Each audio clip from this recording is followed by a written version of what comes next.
Hello, everybody. This is Dissonant Waves back at you with the 2020 episode, the first one, talking about some albums that we picked out. Without telling Litterland's here. anybody. Yeah, a little This is behind the here. scenes. Yeah. We just chose these ourselves because we didn't know what we want to do to bring the show back in 2020. So we just brought the show back and surprised you all. Yeah. This week we have three albums by three artists. We have Algiers by Algiers, Blend In by Hockey Dad, and Rips One Into the Night by Petite League. Three very different albums, I'm going to but apologize in advance for any weird sounds you hear on my end. It's my lunch break, and I'm also going to be. Understood. oh, we'll deal with it. So Asterix is eating. I don't How really doing? think it's three completely different albums when Petite League and Hockey Dad both have a massive surf influence. I mean, they're all kind of lo-fi in a way. I think Algiers is a lot of like lo-fi kind of No, root in Petite there. League Like, is really the only lo-fi one. I wouldn't call the Hockey Dad lo-fi.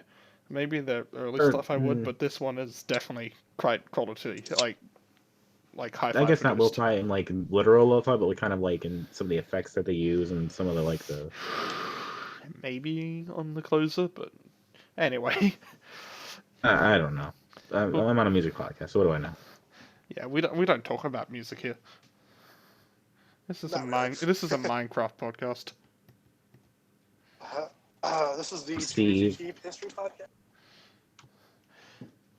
All right. So let's talk about a band. Let's talk about an album. You know what? Let's talk about Let's. Petite League. Oh, I was gonna say Algae is first, but now we're going Petite League. It's probably best to go Petite League first, actually. Yeah. You're on a little bit of a time crunch I today, but have a no big soft deal. spot. The soft spot for this album? Yeah, this is like my all-time favorite album. Completely honest. And with Nice. that, blows out any need to listen to any more Tricks rankings. I really like this album as well. I think it's better than Rattler, personally. And I don't know. I like the songs. I like the vibe of it. I think there's a lot more going on. I'm just gonna Yeah. make Tricks cry and say I didn't really like this album. It was, Ah, there's some parts to it. I know Rattler actually grew quite a bit on me, but it was mostly because the title opener track on there. Like the more I listened to it, the more I realized, the more I ended up enjoying it. And maybe it will be the same for this album, but when it comes to initial listens and comparing them both with Rattler and Rips One Into the Night, I enjoyed Rattler a lot more. There was a lot more memorable moments on Rattler. And I'm not going to say that Rips One Into the Night is a bad album, but I, I unfortunately probably would say it is below average, and it's because it becomes a little bit too similar a lot of the time for me. There are some cool moments. I think they're actually really good at making opening tracks for their albums because what was it? Sea Dogs was the opening track, wasn't it? Dog. Sundogs. Sundog, sorry. Yeah, I got the animal right. That was that was probably the best song of this album, in my opinion. I kind of, Interesting. I think it was good at setting the whole tone for the whole album. You know, you had the lyrics, whilst they might be somewhat pretentious, the way that the song kind of like gets it stuck in your head. The whole always doesn't always mean forever. That's kind of just. But with that, it comes to it's an album that when I listen to, and if I hadn't heard Rattler, I would probably say, yeah, this is just a band with potential, and that's still technically the case. Looking at the histories, I mean, Rattler again did grow on me, and I say that is definitely a good album. And Rouge. since listening to Rattler, I actually did try to get into a couple other Petite League albums. I didn't end up listening to No Hitter in full, but I've heard a couple things off that. And the actual other one that I heard in full, which I would say I probably prefer, was Slugger, which was a lot more lo-fi if I remember correctly. Yeah, it's a lot more lo-fi, a lot surfier. And I mean, there's also a lot of things that, as you were talking about throughout the week, I know behind the scenes stuff, everyone's going to understand that I do understand how it can be a bit more, like, enjoyable if you take the lyrics a lot more personally. Like songs like, again, Mhm. Pocket Knife, which, like, seemingly, I mean, we don't have anyone on Genius annotating it, so we're going to have to do that ourselves and create our own meaning. It seemingly seems either about suicide or, like, talking to someone who's suicidal, which is kind of what it seems like. It's I have a little bit different of a meaning to it than myself. Do you want me to get into it now, or should I Yeah, wait? go ahead. Go Do it ahead. now. I always kind of when I first was listening to it, it sounded less about a song about suicide, and more about a song about someone who's like an angry drunk. Like, if that makes Yeah. sense. Like you don't like being around your significant other when she's drunk, and then I started listening to it through like the veil of like my mom's a pretty big alcoholic, and so I was listening to it on that, and it got me thinking that this song isn't really about the about suicide or anything. It's about someone being afraid of their mother because she's drunk. Because of like the lines like but I'm not scared because I've known you forever. Yeah, You're looking no, for fights. yeah, no, just I've got the lyrics up now because I haven't really studied the lyrics that much. I just saw like the whole pocket knife references and everything, and I can see how you get that kind of meaning from it. I mean, again, we've got no forced meaning into it, so it's all our own interpretations to it. Mm-hmm. I don't know enough about it's Lorenzo his name, isn't it? Enzo Yes. G. Clip, Lorenzo, yeah, yes. yeah. I don't know enough about the context of his life to know what a lot of these songs are about. I assume Right. Trix knows more than we do. I don't actually. Well, screw that idea then. I went through his Twitter pretty heavily for listening to this and see if I can get anything out of it. There isn't really much. And there were a lot of moments on this album as well, just going back into the whole scheme of the album, which, again, Dominic was talking about that are actually kind of really cute. And I actually would Bruce is say, really great. yeah, I would say those moments are kind of like the peak. Like what was the second track? It was opening line and spending all my days learning how to kickflip. Yeah. And then Spending spending on my most of days my learning how to sing right. days. Yeah, Yeah. I It's think not going grab my voice is It's squeaky. It's great. It makes you melt a little bit. I actually do think that the lyrics are what hold this album up to like that's the peak of this album is its lyricism, even though it's not the most imaginative lyrics that you can hear, and you don't get all this imagery from it. It's still kind of cute, they're sometimes kind of extremely clever. human. Yeah, Yeah, I get a fair amount of imagery. I don't know. I mean, like Shinbru's has those images of like learning how to kickflip, but it's not going great. So just like boy trying to do a thing, get over a girl, he can't. It's too stubborn. I don't know. Mhm. although I would But say, like I don't know. I really like. I was going to say when we are going with some of these cute moments, though, there are a point in which it gets a bit too annoying. It's like the closing track, which is it's like either him as a kid or someone else as a kid. I don't know. And you kind of like Play him as a kid. yeah, and the closing track Ghost is kind of like 1998. there's a song that it reminds me of. It's by the artist Golden Features. He did a song called Wolfie, where he had a guest singer on that as well. But at the start and end of that track for like 10 seconds on each of that, it's like him talking to his son, and that's the kind of whole thing. It's just like the whole. I don't know if it's directly to his son or what it is, but it's like to a kid because the whole song's supposed to be like a love letter to his kid, not in a bad way of writing a love letter, in a good way. And this He's goes not. hand He's in not. hand. sort of He's like not. the end He's of not. He's not grooming his kid. Just sort want of to like point the that. end of 2 with Mac DeMarco. Yeah, yeah. Ghost But 1998 is just. I'm assuming it's just Lorenzo playing the recording of him when he's like 4, and then like going and doing the song in real time. And I don't know. That was one of my favorites. I thought it was really cute. Again, like I know, I don't but know. It was it's really just unique and different for it's me. just at the start for that just went for too long. I would have thought if it was a lot shorter, and that's why I was referencing that song Wolfie, because it had those were just like small snippets, so a lot shorter, and they ended up flowing with the track, but it didn't feel like too long, and I don't kind know of how you just get like shorter though. It's you got to establish the song and then like kind of the reaction of like he doesn't have an ending. I So know it's I mean, I guess you can't really go back in time. I mean, I, It's one of those tracks. I'm gonna say this. It's one of those tracks that really grows on. Like I used to maybe. be the same. I'm like I don't like the song, and I would like always like skip the end of the song, and like put a different album on. And I'm like, it just grew on me. Like I can't explain it. I mean, it's I it's really a like short it. album, so like kind of skipping anything is not really so necessary when most of the songs only go for 2 minutes. Yeah.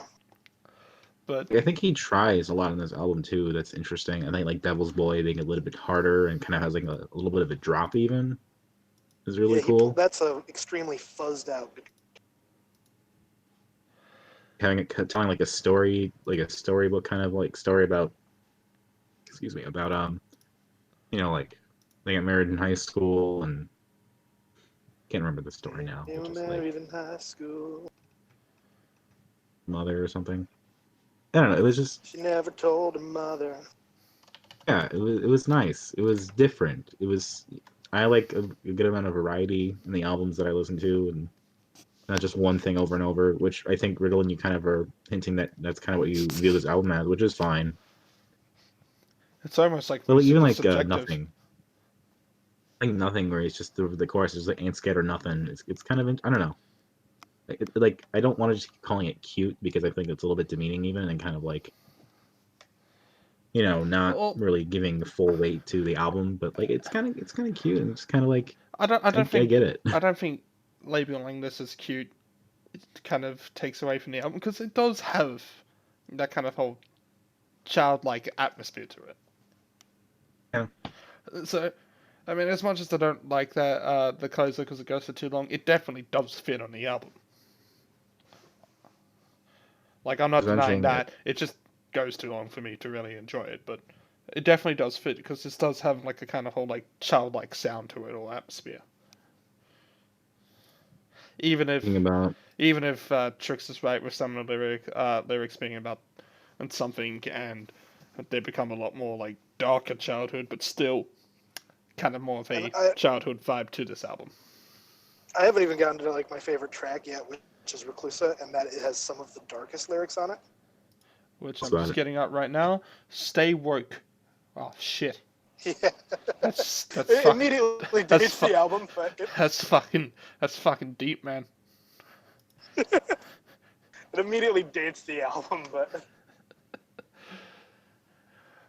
Here we go. Stay woke, stay young, amphibian. You are my cold-blooded girlfriend. Nice. spider bitten, hospital ridden, slept better in the air conditioning. I want to get my hospital gown. The great line. Mm. Oh, gown. Want to feel something just warmer than my own blood. just looking about that one that seems to have a I wasn't really studying the lyrics too much here and just kind of sight reading it. I might suggest this is about like his girlfriend, like even if it's him imagining it, like his girlfriend dying or something is the story of the song. Yeah. Even if that's just him imagining him, I don't know the context or anything, but it's that like the whole story of the song. Because that's kind of what I'm it not seems. sure the context either. That's Yeah. what it seems like when we see girlfriend steal a summertime fever, want to make out with the Grim Reaper. Makes me think that kind of means like the Grim Reaper is stealing his girlfriend. Or it could just be like he flirting with death and like not Yeah, really it could caring be about that his as own life. well. I'm just sight reading here. Just hanging out with the devil, Heaven's Gate, doing makeup. Might not get me anywhere, but Kind anywhere of is has better like a than lying queer to wait. vibe to it, which I can appreciate. A bit. I mean, yeah, he's a guy. Grim Reaper is usually seen as a guy. While doing makeup. Yeah. Something now. Something now. Look, if Lorenzo wants to have sex with death, I mean that's only mildly It's his illegal. prerogative. That's totally, Just illegal. Yeah, whenever. it's very, very illegal to actually do that. I bet he was sad when the having a baby with death was patched out of The Sims 3. Oh, God. In Ritalin, he's not looking to have sex with a corpse. He's looking to have sex with the Grim Reaper. Like that's I totally mean, different. what is the Grim Reaper? The Depends on manifestation of death itself. it depends on the fiction. It could be a skeleton in a cloak. It could be a person with a scythe. It could be anything.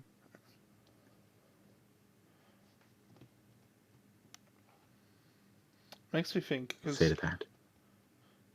because skeletons, it's just the bone structure, and that means obviously that the Grim Reaper doesn't have a penis, Assumedly, yeah. Well, he might be like a but primitive he human. does that still have had a the dick bone. scythe, which makes me scared. It might be he might be like a primitive human though. Before and we got rid of the dick bone. If ever we had one, because I know that apes have. I took an anthropology course in high school. He had a tail. There's that. Moving on, And if because you wanna I'm talk not about- liking where this is going anymore. I Talk about need like I need stuff. an adult. Talk about nothing again. The whole boyfriend girlfriend or whatever. I think Trix, you brought that up for Rattler Mm-hmm. with the gay themes, and I was like, okay, we'll see. But it's here. I mean, but it's also very ambiguous, though. Mm-hmm. Are we boyfriend girlfriend? Who knows? Doesn't matter. As long as I'm with you, I ain't scared of nothing. I don't know. I like it could be that the person that he's singing about is like could be anybody, or that there's no definition for what the relationship is. That's kind of what I'm Yeah. getting from that. Especially because the next verse has more about like sundresses and stuff like that. That seems a little bit more hinting at feminine. But who knows? I'm taking this to mean nothing but and absolutely confirmed that Lorenzo is trans. Thank you, Lorenzo. I have made up your sexuality for you. I'll take my check in the mail. Sexuality or gender, though? What are you talking about here? Sexuality, gender. Who cares? Okay, I'm okay, too J.K. tired. I'm too tired to think of. Hey! If I was J.K. Rowling, I would have thrown you in the trash a long time ago. True. Clear sexuality and gender are very different things, and we won't get into it on this podcast, but I just want to make that clear. Yep. Anyway. Alright, sorry, Lorenzo, I chose your gender for you. I'll choose your sexuality if you want as well, Lorenzo, but... And you are the devil's boy, Ritalin. Does that mean I have a dad? And destroy. I was not expecting that. Alright, moving on. Is there anything else to say about this album before we just get into a tangent about having sex with death? My top three that fits songs. the podcast in a nutshell. My top three songs are Shin Brews, Devil's Boy, and Ghost 1998. Least favorites, probably Sundogs. Or Trash Blossoms. Probably Sundogs. I think it's pretty obvious. So I think my favorite is Sundogs and my least favorite is Ghost 1998. But I'll give a couple other points to Spanish Lemonade, which didn't really talk about, but it was kind of catchy, and Shin Brews, with Shin Brews being kind of cute. I don't think these are fantastic songs. I think they're just alright, and that does describe a lot of the album for me. Same with Sundogs as well, but if I had to pick what I think were the kind of the peak moments of it, probably be Sundogs. Okay. All right. Favorite for me, Reclusa, easily. Least favorite, hard to pick because I just this album so. Pick, you said? I don't have a least favorite because I've just. Okay. It just gets That's me.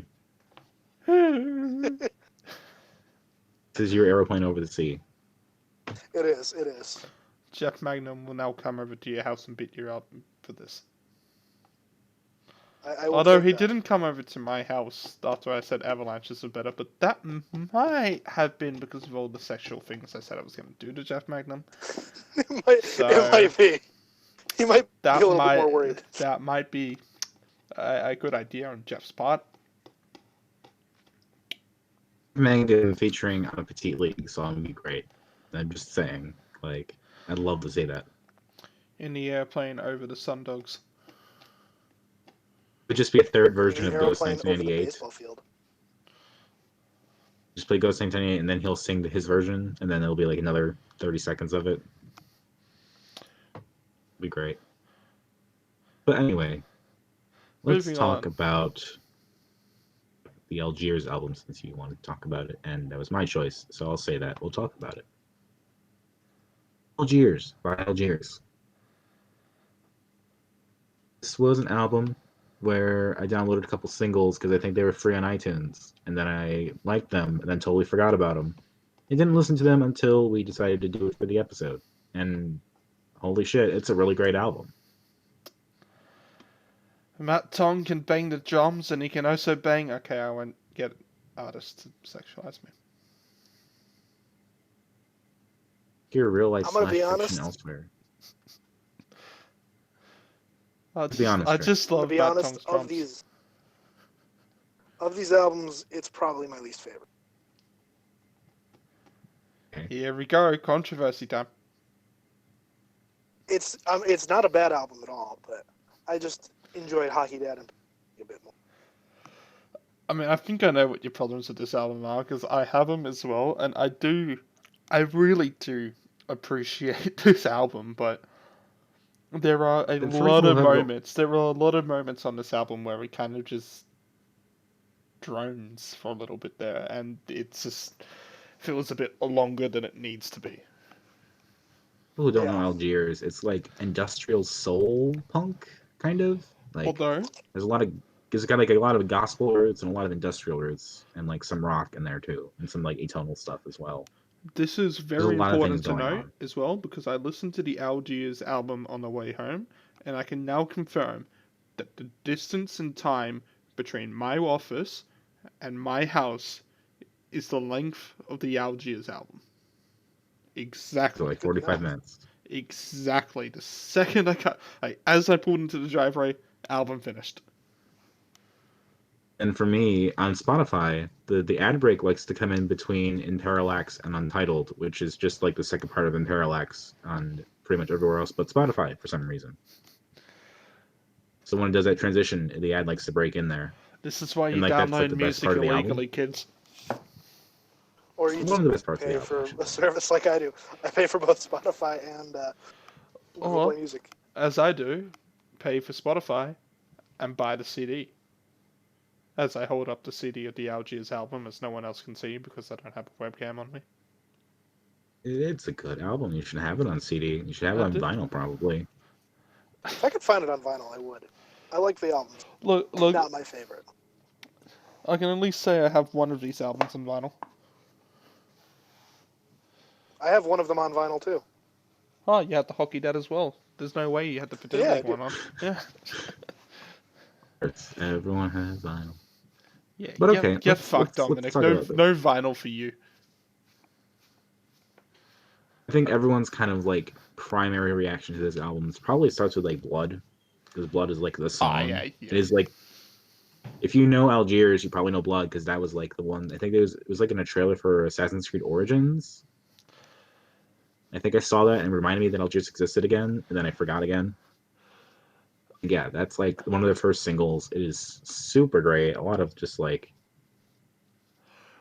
harsh tones, like industrial, like chains rattling, like a lot of Algiers. It's very political. Lots of like post-colonialism, slavery talk. A lot of those kinds of themes. So chains rattling, you'll hear a lot of like. So, as much as I do complain about it a bit draining on, the tone musically definitely fits what they're trying to convey. I mean, this is quite political of an album. Although, if you ask me to get the lyrics up, I wouldn't fucking know them by heart. But it definitely, as I was saying, it definitely does have this kind of like whole apocalyptic, the system is breaking kind of sound, but not in a whole system. Like, not the sound of the system breaking, but you just know, like, impending doom and kind of sound of it. Yeah. And It's different meanings, really. If you think about when they started their singles, it was like 2012, post Occupy Wall Street, all that kind of stuff, and then the album came out in 2015 with like the elections and all that stuff. So I can see both reasons why it'd be very apocalyptic. They're yeah, going off based off the because times. Algiers is a mix of both London-based and American-based, I believe. Yes. Well, I think they're all American based, but half of them live in London just by chance. No, Matt Tong is definitely English. Is it English? Okay. Then That there's that another one I brand can member speak that of. Yeah, lives in London as well yeah. that is American to live in America.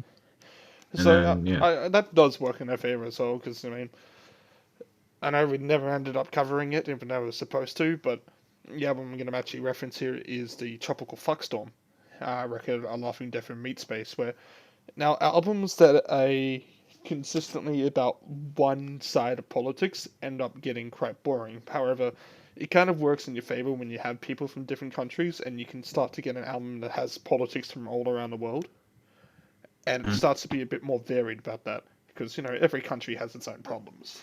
While some of them might be similar to other countries' problems, they've still got their own problems. Like right there, you got an Oompa Loompa for president who's trying to start a war, and here we're burning to a crisp yeah. by some guy who failed marketing class. And he went to Hawaii on vacation, I think. Yeah, yeah. I don't know why he did that. The only other prime minister who ever went on vacation during a national emergency ended up losing the election in a landslide. It's, I mean, the big problem is that we all know damn well straight after the bushfire emergency is done, and it's been like a month, that our part, because the difference between countries like England, Australia, New Zealand, or even Canada as well. I don't know too much about Canada's election,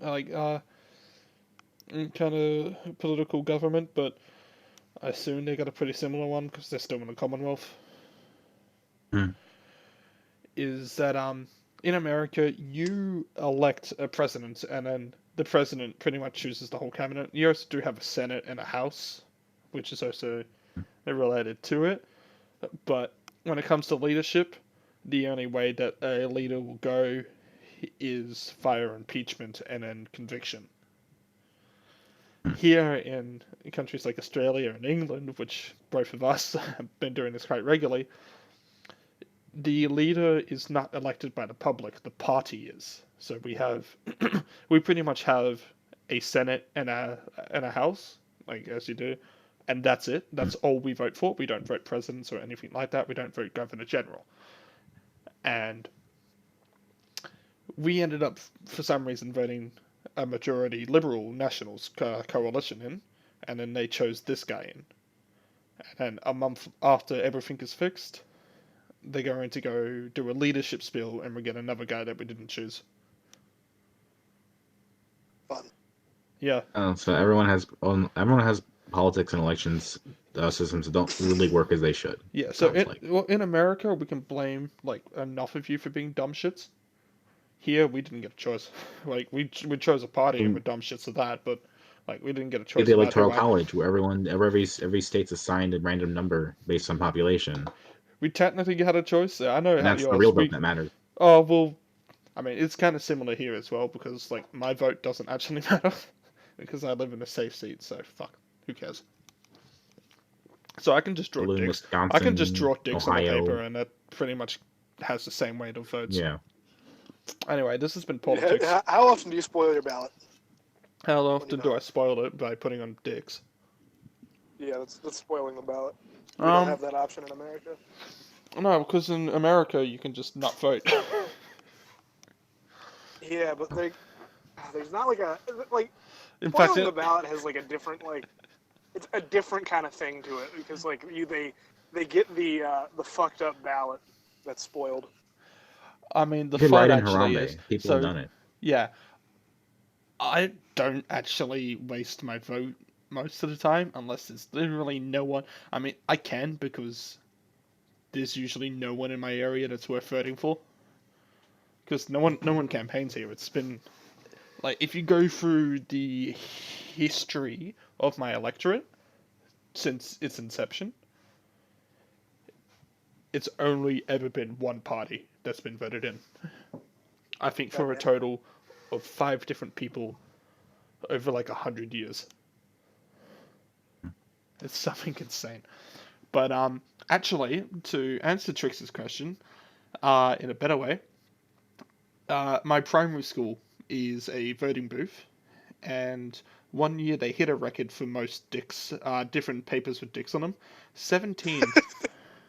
That's impressive. Bro. Anyway, so Algiers is an album about writing dicks on your ballot paper. Oh, it's an album about promoting that you don't write dicks on your ballot paper and do the right thing, I think. But I don't know. Tomato, tomato. You say yeah. tomato, we saw draw dicks on your paper. If you say so. There's a lot of really cool songs in this album that I really like. This is like, I've never really talked about it. This is like one of my favorite albums that we've done. I think it's just really powerful and really, like, each song has really cool stuff. And Yeah, it doesn't flow as well as some other ones, but like, Yeah. Getting back to the I original like point that I was doing, it's like, yeah, because you have these people from different countries, you also get like a more kind of overall and diverse views on kind of world politics, which is great. And it really helps to kind of create an album with this atmosphere. the kind of music that this is like the kind of stuff I really fuck with. Like, this is like my kind of shit, I would say. So even though it doesn't flow as well as some other albums that we've listened to and has some issues, I would say, I guess, like, it's still gonna be one of my tops. So For sure. I was gonna make a joke about like when you said an album that you fuck with and you're trying to be in bed with someone while this album was playing, but then I realized I've tried to play Neutral Milk Hotel whilst doing that, so I'm in the way. Yes. That's gonna be awkward now because I was gonna talk about how Franklin James Fisher is one of the best singers ever, and I really like his voice, and it's amazing. But I don't want to sexualize him like you do because that's not me. Like, I know. I he's mean, a very I agree. attractive I agree. man, and I would, if he was up to it, I would date him. But like, that's a different topic. Like, Tell me more, Dominic. yeah, just we'll see where it goes. But, And if no, I anything do agree happens, then though. it He happens. has an absolutely incredible voice. So my experience listening to Algiers is not as kind of long as yours has been. I actually only discovered them last year after Dispossession came out, and I remember. I mean, and that one is probably still my favorite Algiers song that I've heard so far, including After Hurling Blood and everything. Because my God, his voice is fucking fantastic on that song. Yeah, he's great. I'm gonna say something that sounds kind of like an insult, but it's really kind of like a compliment. His Okay. voice sounds like slowed down, like it's in such a way that it sounds like it's slower than it is. Like I was getting like some Yeah, serious I like. get what you mean. I do. Like I was getting like some serious like vaporwave vibes. Understand. Who put on Anne Frank 420?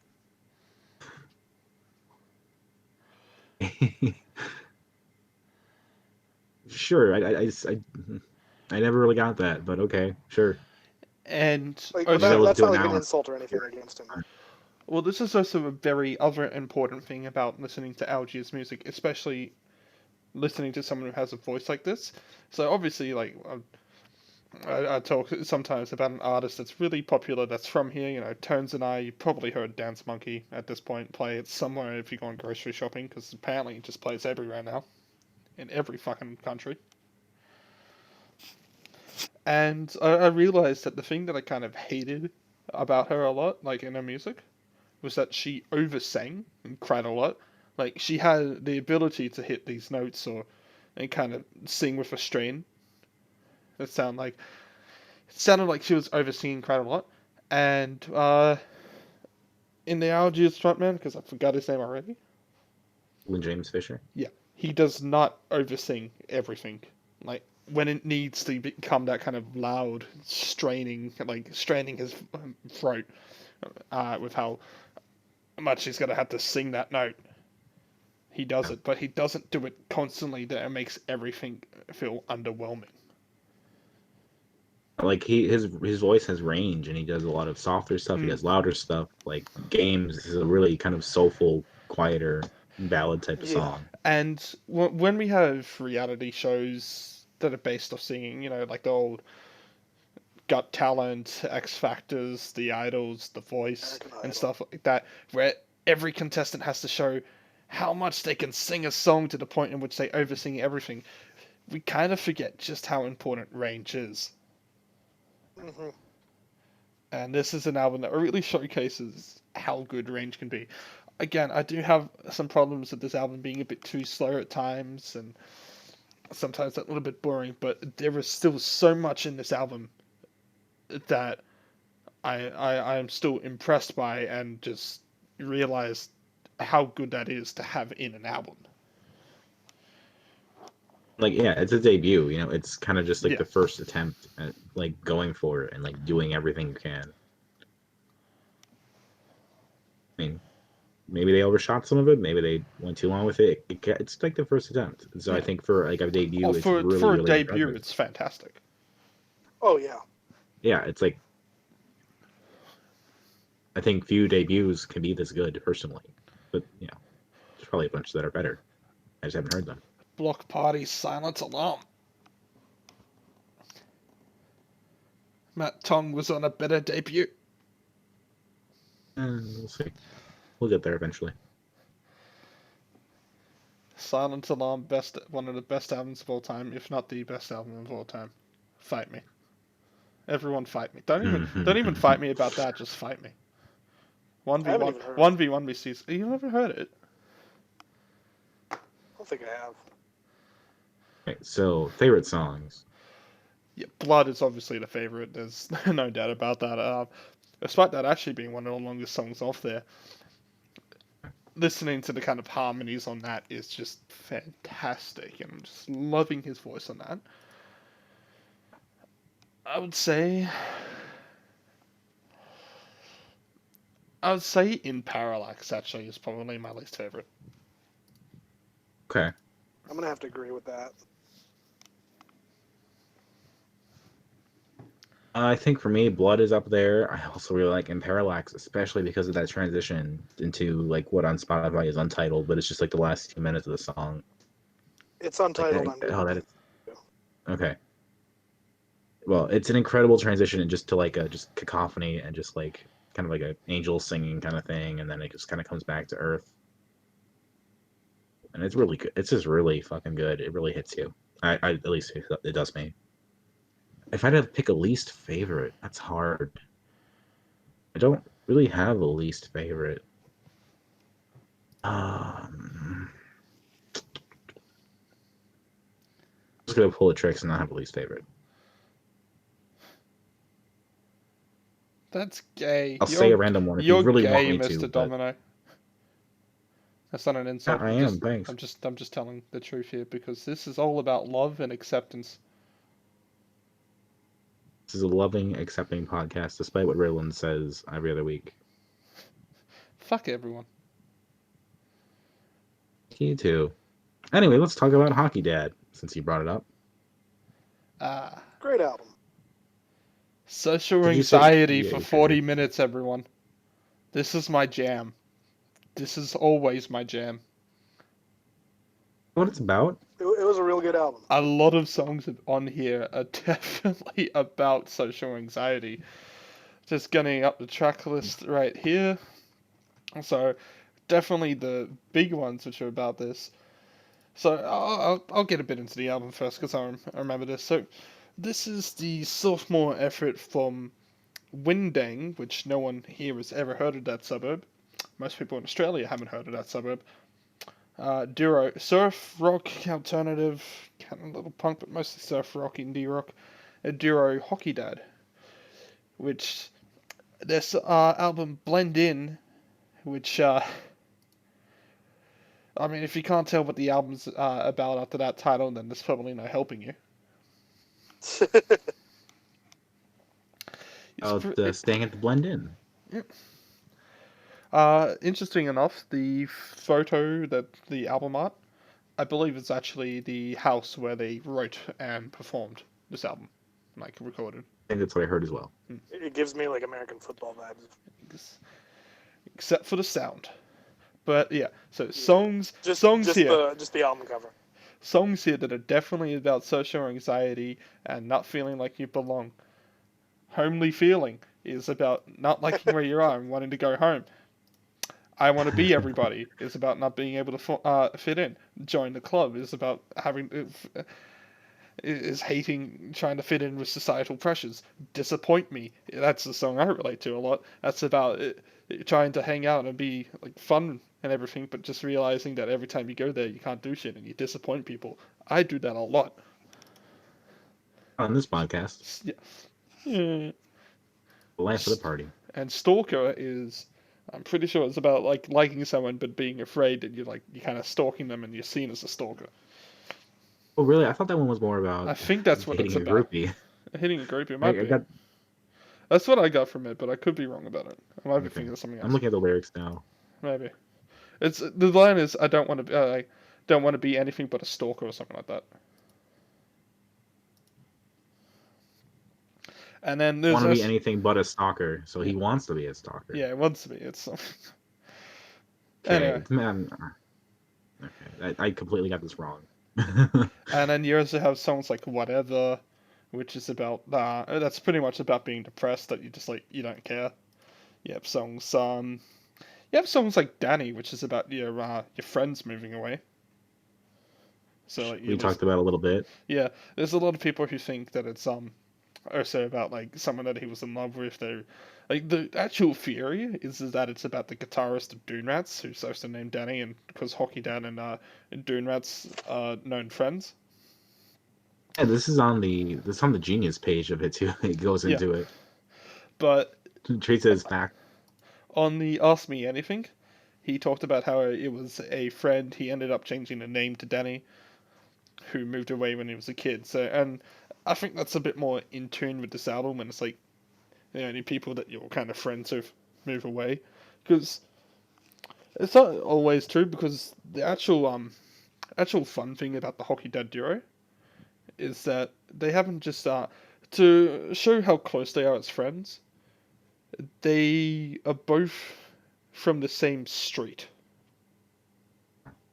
They met when they were like 3 and 4 or something. When they were very young kids, so they've been like best BFFs of life.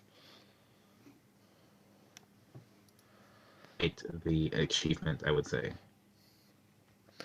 And then like, if there's anyone that's going to be in a relationship, it's going to be them. Like honestly, so no. And the last one, actually, though, that's kind of fun to talk about is the song "Sweet Release," where the lead singer was apparently supposed to be the one during the like the one who sung and everything else. Was the one that supposed to be singing for the whole of that song, and he was trying to do that whole talk voice, but he couldn't do it. So then the drummer, the other guy, just said, "Hey, I'll do it." And that's the only time out of all of Hockey Dad's songs that guy sings. Oh wow! It's actually really fun. I think it's just like the slurring, just kind of like the casualness of it's really fun. Yeah, "Sweet Release" is probably the funnest song off this. It's not my favorite. Sounds like it belongs in like a beer ad. As I said, behind the scenes, this album has a record when it comes to my end of the year lists for having 2 tracks in both in different years and both in the same position at number 7, with both "Homely Feeling" and "I Want to Be Everybody" being in my top 10 in consecutive years. That is impressive. And I think Tricks.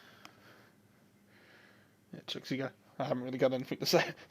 I just said that's impressive. It's a good album. I really liked the last track, Eggshells. Eggshells probably has the best bass line out of any Hockey Dad song. Yeah, and it's funny because it never even really goes into like bass territory. You can play that entire bass line on a guitar. But I mean, it's better on a bass anyway, because it has that kind of more soothing, kind of very chill, kind of relaxing vibe to it. That I think a guitar would be a bit too It's You, it you has to wouldn't do you with wouldn't get the it with a bass. You could really only get that sound with a bass, I feel. yeah, the scale length on a bass is a lot longer, and therefore you get like more harmonic, like and it like even with like metal players, what they have like extended guitars that are like 27, 28-inch scaling. A bass is 34 inch, so you get a lot of like overtone and the harmonic series, and it just sounds a lot better when something like a lot of guitar parts sound great on bass. So I'll probably also quickly just talk about Hockey Dad's success in Australia. So they didn't. They were a Triple J Unearthed. I believe they actually competed for Triple J Unearthed High. So that was a competition for high school students back when they released I Need a Woman, which was like 2013 or something, like a very long time ago. But they actually didn't get any real following until around 2016, and their song "A Night Out With" ended up cracking into 180 or something in the polling for Hottest 100, which was like a surprise because they kind of just started to break out, like everyone was starting to notice them. And then this album starts to release, and I believe a total of 4 songs: "Homely Feeling," "I Want to Be Everybody," "Sweet Release," and "Join the Club." All managed to poll in the top 100, with "Join the Club" being the highest at 18. Which is, I mean, that's incredible for someone that literally 2 years before that had only just started to break out. Def- And then they've pretty much just come to be one of the more. Because when the album released, and this is coming from someone who had no money, I dragged my girlfriend along to Red Eye Records where they were doing a signing, and the line is long. It was long as hell. I had like no money, but I still spent it all on the album. I do. And I got that shit signed. And I got it somewhere, and I got a poster for free there, and it's signed, and I wrote XX, and the drummer had his shirt off, and it was beautiful. what is it with drummers and taking their shirts off? I don't know, but it was beautiful. Really sweaty position, and you gotta just be Well, free or something. I don't know. it was great because you had the girls in front of us. Like, usually you'd think, oh, cool, it's rock stars and there's girls that are going to get asked to sign their boobs. No, they were young and asking the members to sign their bus passes. Oh wow! And Sure, they're gonna use it all the time. you better believe they were signing the bus passes. My father got his social security card signed. So that's the type of the By fans. whom? Lon, by That's a whom? good one. I forget exactly who, but it was some like 90s like a grunge band, I want to say, but he got a social security card signed by the bass player. That's I a guess good when you have one. nothing else. Nothing Well, else. because like before him, some girl walked up and asked her to sign her tits. Asked him to sign her tits, and he's like, "Okay, that's the strangest thing I've ever signed. You want to sign my social security card? That'll be the strangest thing I'll ever sign." I mean, yeah, okay, sure. I guess if you can still see the numbers, it works out. Yeah, it's on the back. I mean, like a thick Sharpie, that could probably ruin that shit, but who knows? As much as I'd like to hear the rest of the story, we should probably get onto the rest of this episode That's the extent of the story. before Trix has to leave us. Yes, all right. So I didn't like the album as much as you two did, which is, I think any other week this would be a solid second place. Like, I think there was just maybe a few too many songs. I just couldn't get into them as much as I could the other two albums. I mean, But there was cool songs. I like some of the songs in here for sure. I think the first half of this album is definitely the stronger half if we're going to talk about this album, especially if you put the vinyl on. I mean, I'm pretty sure the first side of the vinyl ends after whatever.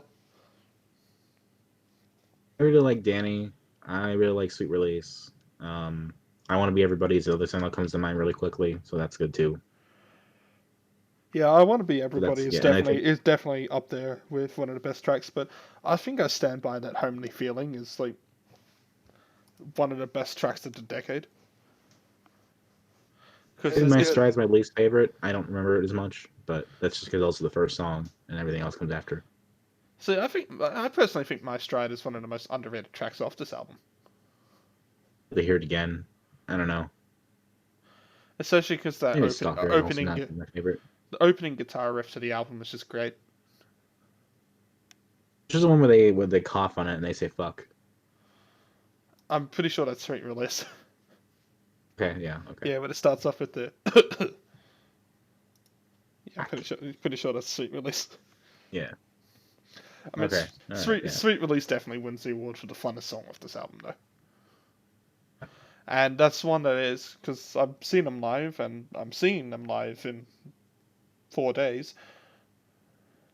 Good old Bushfire concerts. And Sweet Release is pretty much one of their closing tracks. It's not their closer, but it's one of the ones that they have towards the end, because it is a lot funner of the tracks to play live. As I think this frontman, the singer, forget what his name, it's Zach. It's Bill. I just need to look at my poster because they signed it with their names. So Zach Stevenson. So we got While you Zach do that, and I Billy. found I remember the band. That's the band member that signed my father's social security card.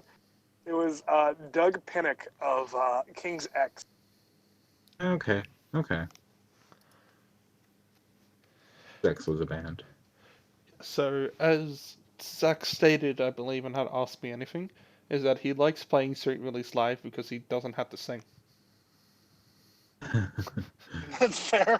I can respect that. Right. Who else wants to go? Favorite, least favorite? Favorite, Eggshells. Love that bass line. Least favorite. Didn't listen to it enough. Copping out all over this album. All over this episode. Your least favorite?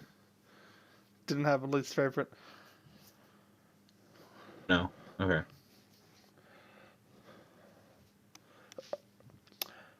So I'd just like to say before I get into my favorites and least favorites, I think there are quite a great number of moments on this album. Just even not talking about Homely Feeling or the ones that I said were quite popular, but even in the deep cuts, I think when it comes to like timing of where to do these types of moments, it fits perfectly. Like in Where I Came From, when it starts to kind of have a bit more of that sound of like we're getting closer to the end and kind of having that it's like it's hard to explain it because I'm not that big of a music theorist, but like if you kind of remember the middle part just before the last chorus, where it kind of has that, I think that's like the most lo-fi sound on the whole album, I guess. And it's not really that What I lo-fi. was thinking of then. Yeah.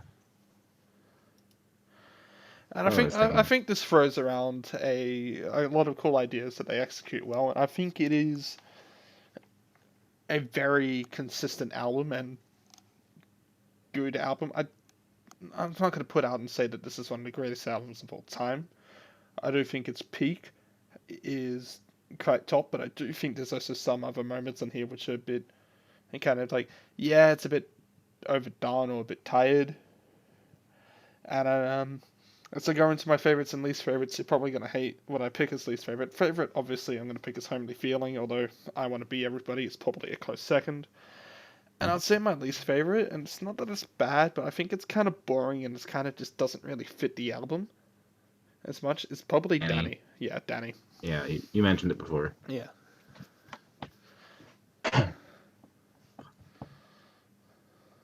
And that is our 3 albums. You didn't pick favorites and least favorites. I did. I don't think it didn't come on my It didn't come up on here. Danny, Sweet Release, I Want to Be Everybody, and my least favorite is probably like My Stride or something. You might have done it much earlier. Sorry, my bad. Anyway, yeah. That is the 3 albums done. Alright, what are your albums for next week? Do we want to just quickly rank these first? Or... Oh yeah, of course. Tricks, you rank them first. Okay, number 1 is Petite League. Number 2 is Hockey Dad. Number 3 is Algiers. Number 3 is Petite League, and I'm copping out here. Number 1 and 2 are kind of tied because when it comes to what I think is more impressive, Algiers, but when it comes to what I enjoyed more, it's Hockey Dad. And me, I'm at Algiers number 1. Petite League number 2, very close. Number 3 is Honky Dad, just because that's how the math works out. Fuck you, Math. Tricks, album for next week. A Horse Jumper of Love's self-titled album. It's a real sad boy. Good album. Okay. Oh boy, I Dylan? can't wait to be a sad boy again. I Don't have the sad picked boys. I have picked a very edgy, because I've shared the lyrics of some of you, with both of you. British India's sophomore record, Thieves. We're going to talk about pro-choice doctors in Texas. A fun time.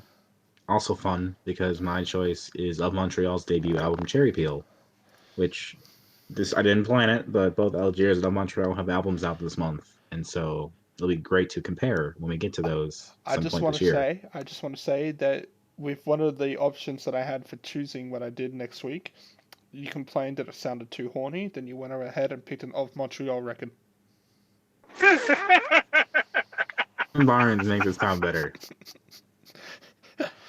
Pond was just like male gaze the song. It could have gone straight with Skeletal Lamping. Yeah, That one's just. I mean, I love that album actually. I think that's a great Of Montreal album, but my God, is it sexual? Some interesting stuff. Anyway, that is going to be us for the week. It feels good to make uncomfortable jokes about sexuality and hope that we don't get demonetized, even though we don't even make any money. Yeah, we don't.